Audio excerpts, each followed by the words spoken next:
Shalom to you, my friend.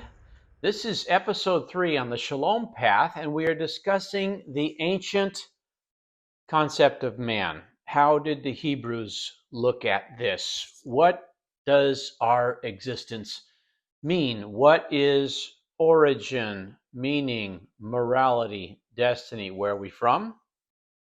Why are we here? What's right and wrong? That's American wording, and you'll know what I mean fully in 1 minute. And destiny, where are we headed with all this? And just more on this idea as we take a quick tour around the world of how people throughout the world perceive this about our existence and what we're supposed to do. And it comes out in the way we talk to each other. If you know language, you know what the thinking is. In England, there's that phrase, Johnny, be good. Johnny, be good, be good, be good. That's an Australian singing that, but they get the thinking out of England. We tell kids, be good. You need to be good. Our destiny is to be good. In France, they say,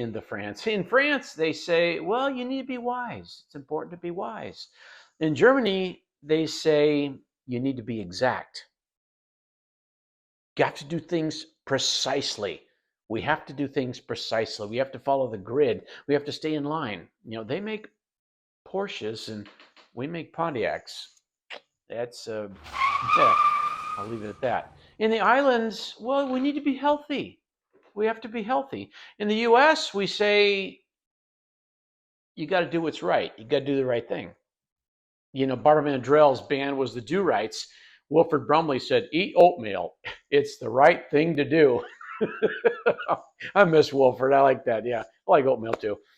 Anyhow, in Hispania, it's important that you honor family. Very important that you honor family. This is our life. Our life is this. And we see the same thing in the converse. How do we correct each other? In England, they say, hey, you're being bad. Don't be bad. Be good. In France, they say, the way you're acting is unwise. When you act up in Germany, they say, Hans, you're out of line. You need to get back in line. In the island, they say, hey, what you're doing is unhealthy. In the U.S., they say, well, that's just wrong. You hear that. On all levels of the society, they say, that's wrong. Don't do that. Do what's right. Don't be wrong. In Hispania, when you're acting up, they say, hey, you're dishonoring your family. You're grieving your mother. You're making your father ashamed. You're dishonoring your family. This is our existence.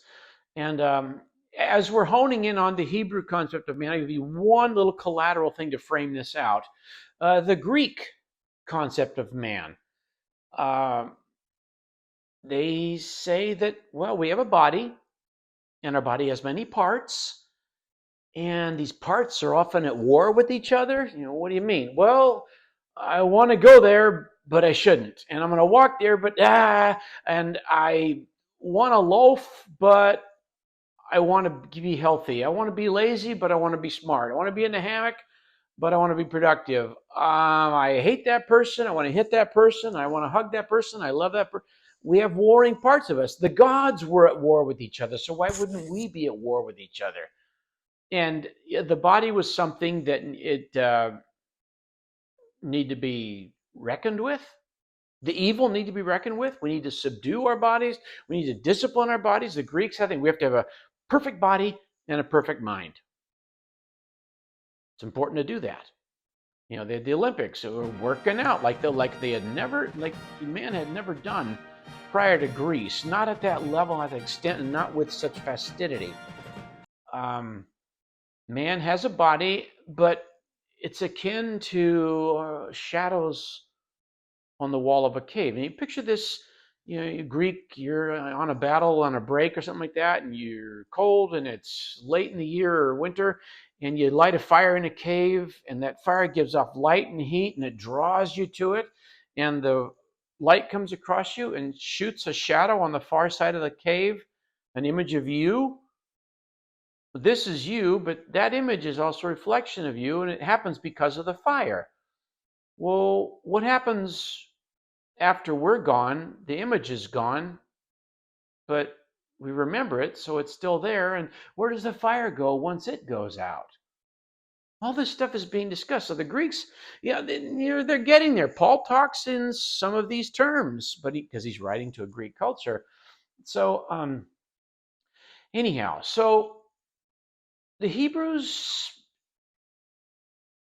updated from that, 1100 years prior to the start of the Greek Empire. We have Moses alive and writing on the earth, and he's doing his things. So the Hebrews perceived that we have a body, duh, but it's not evil. The body we have is not an evil thing. It's a receiver, it's a receptacle, it's an earpiece to God. God talks to us and we can hear. People always say, we have one mouth and two ears, so you should listen twice as much as you talk. Well, I if I could perfect that, we have two ears because, when someone's talking to you, let them see both your ears. Don't go, yeah, yeah, yeah. Yeah, go ahead, whatever, yeah. Yeah, don't look down. Look at them. Show them both your ears when you talk to them and listen. So anyhow, but this body is a receptacle. It's an earpiece to God. Now, 50 years ago, I started watching NFL football, and I didn't know what the signals were. Is this false start or offside? This was face mask. I saw that, and then a couple years into it, they had that plexiglass dish with a microphone in the middle, and they faced it right at the ref, and the ref would talk, and he would say offsides, false start. I'm thinking, how come we can hear the ref, but you can't hear the 60,000 other baboons in the stadium yelling and hooting? I was watching Raider games, by the way, and yeah, there was the black hole and all that stuff. By the way, I've been in the black hole. They're not a bunch of frothing monsters. You think, on TV, they look like they're the devil's chiropractor or something like that. But I've been through the black hole. Nicest guys, and insurance adjusters and thinkers and attorneys and accountants and scientists and Stanford professors. I'm thinking, you look like the devil. He goes, yeah, this is my outlet. I just go crazy on Sundays. I thought, well, whatever. So, but how come I can hear the ref when he's giving an announcement about what the penalty was, but I can't hear everybody else? Well, the Hebrews thought, well, we're just like that dish.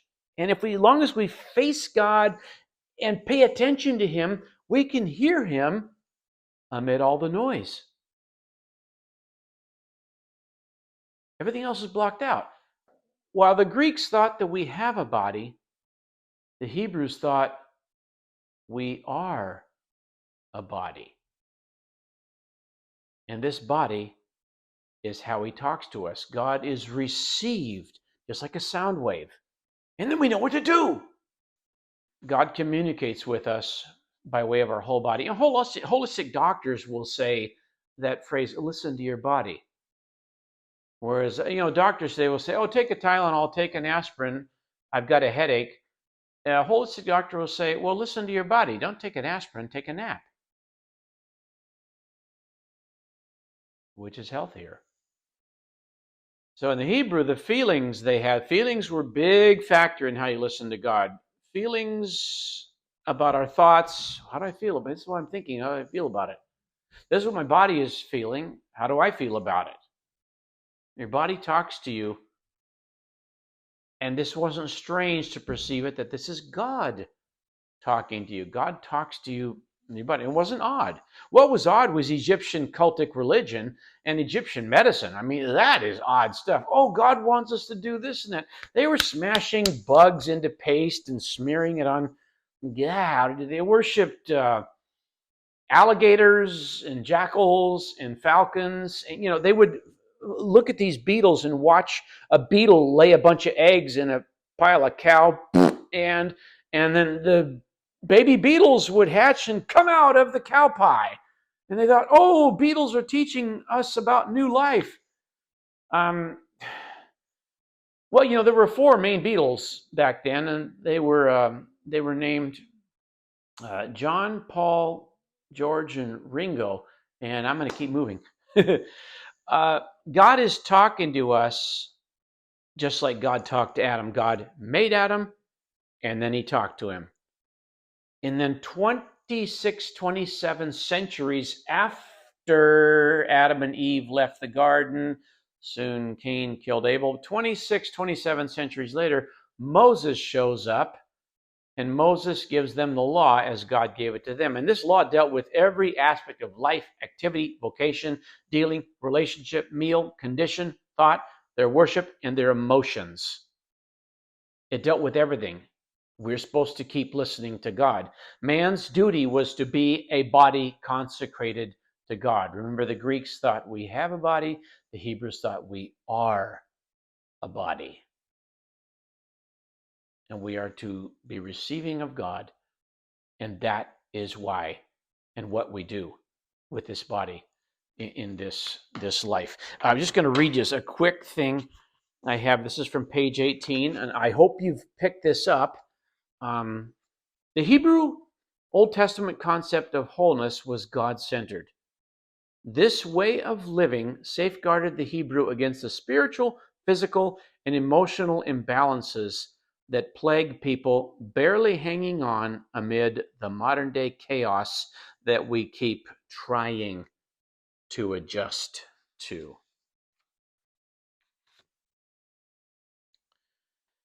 And then 1440 years after the law was given, that year, 1440 years later, Jesus is born, and he is taken up to temple for Passover every year. We know about when he was there at 12, and all the top Hebrew minds on earth are in rapture with his 12-year-old kid. And Jesus kept going to temple, Passover year after year, to the temple in Jerusalem.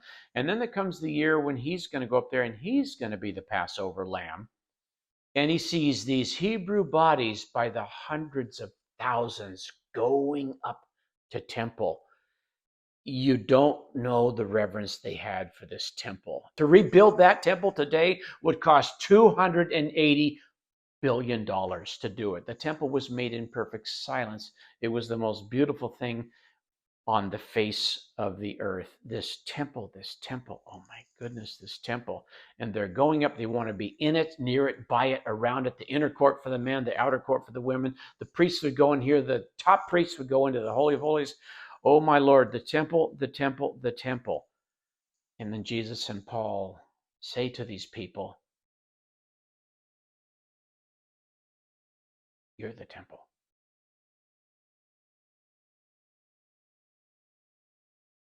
I'm valued that much? Yes, you are.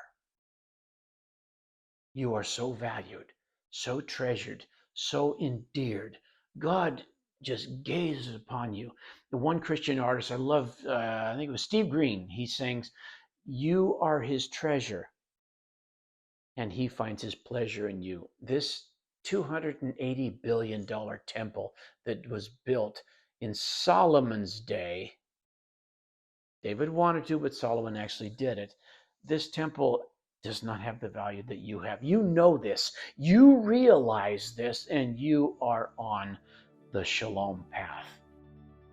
And you can be at peace. So the Lord bless you and keep you, watch over you. The Lord look upon you and give you his peace.